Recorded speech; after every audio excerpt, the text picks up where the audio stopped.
तो ईडी वाले मामले में सुप्रीम कोर्ट से आज अरविंद केजरीवाल को अंतरिम जमानत मिल गई। हालांकि जो मामला है वो हायर बेंच को ट्रांसफर किया गया और हायर बेंच अब इस मामले को सुनेगी, लेकिन जब तक हायर बेंच में सुनवाई चलती रहेगी तब तक अरविंद केजरीवाल इंटरिम बेल पर रहेंगे।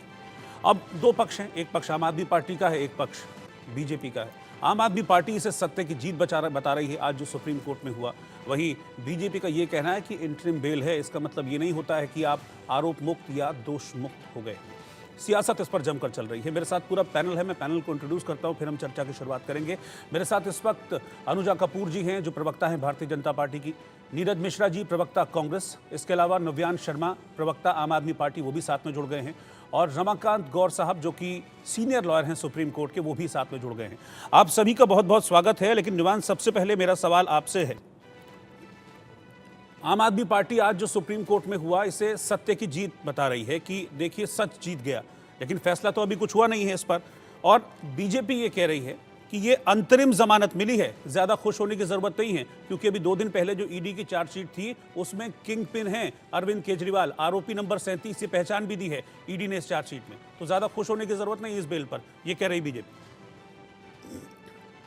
जी बहुत बहुत नमस्कार सर। और देखिए 2 साल से हम लोग ये कह रहे हैं, ये जो पूरा तथाकथित पूरा इन्होंने शराब घोटाला बना दिया, ये एक शराब घोटाला, फर्जी घोटाला, ये घोटाला है ही नहीं। ऐसा कोई भी घोटाला हुआ ही नहीं है। ये घोटाला बीजेपी के दफ्तर में बनाया गया घोटाला है।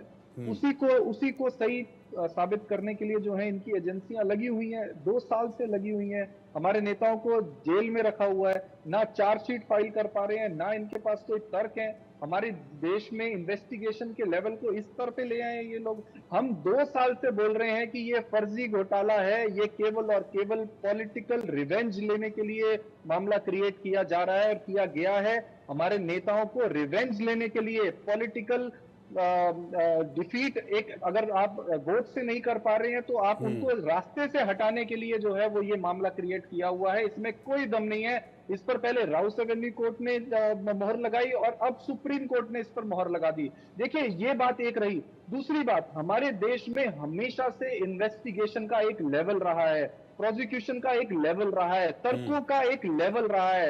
ये न्यू लॉ जो भाजपा के दफ्तर में डिसाइड किए तर्क होते हैं, जो उनको जाके उनकी एजेंसियां कोर्ट में देती है, ये हास्यास्पद तर्क होते हैं। इनके पास कोई तर्क नहीं है। ये राउस एवेन्यू कोर्ट की जजमेंट को क्या बोलते हैं कि जज ने अच्छे से पढ़ा नहीं इसीलिए बेल दे दी। उसके ऊपर अब सुप्रीम कोर्ट मोहर लगा देती है तो क्या कहते हैं कि बेल ही तो है, उसमें क्या हो गया। पीएमएलए एक्ट इन्होंने ऐसा बना दिया कि जिसमें बेल केवल 2 स्थिति में होती है। नंबर 1, अगर कोर्ट को यह लगता है कि जिसके ऊपर आरोप लगाए जा रहे हैं वो निर्दोष है या उसके खिलाफ पर्याप्त सबूत नहीं है, तब मिलता है, या तब मिलता है जब ईडी बोल दे कि आप इन्हें बेल दे दीजिए। तो आज तक जो बेल मिली है वो ऐसे मिली है। अभी ये दूसरे केसेस में क्या करते हैं कि ये कोर्ट के सामने बोलते हैं कि हमें और समय दे दीजिए, हमें और समय दे दीजिए। हम हमेशा से कह रहे हैं कि ये अनंत काल तक हमारे नेताओं को जेल में नहीं रख सकते।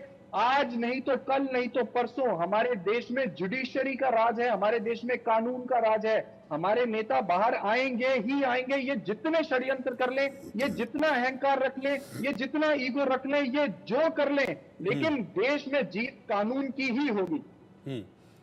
अनुजा जी, कानून की जीत हुई है, आम आदमी पार्टी की जीत हुई है और बिलो द बेल्ट खेल रहे हैं आप लोग। पीएमएलए का बेजा इस्तेमाल किया जा रहा है। इस बात को आज सुप्रीम कोर्ट ने भी कहा है कि सिर्फ पूछताछ या समन तामील कराना किसी की गिरफ्तारी का आधार नहीं हो सकता है। ये बात कही आज सुप्रीम कोर्ट ने जब केजरीवाल जी को अंतरिम जमानत मिल रही थी।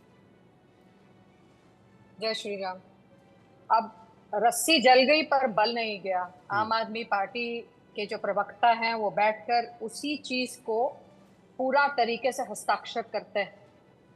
मैं फिर पूछती हूँ इनसे, और हमारे माननीय प्रधानमंत्री जी ने भी बोला था, स्कैम किया आपने आम आदमी पार्टी ने। कांग्रेस जो इसी में पैनल में बैठे हैं, उन्होंने क्या किया? उन्होंने लगाई इनके खिलाफ एफआईआर।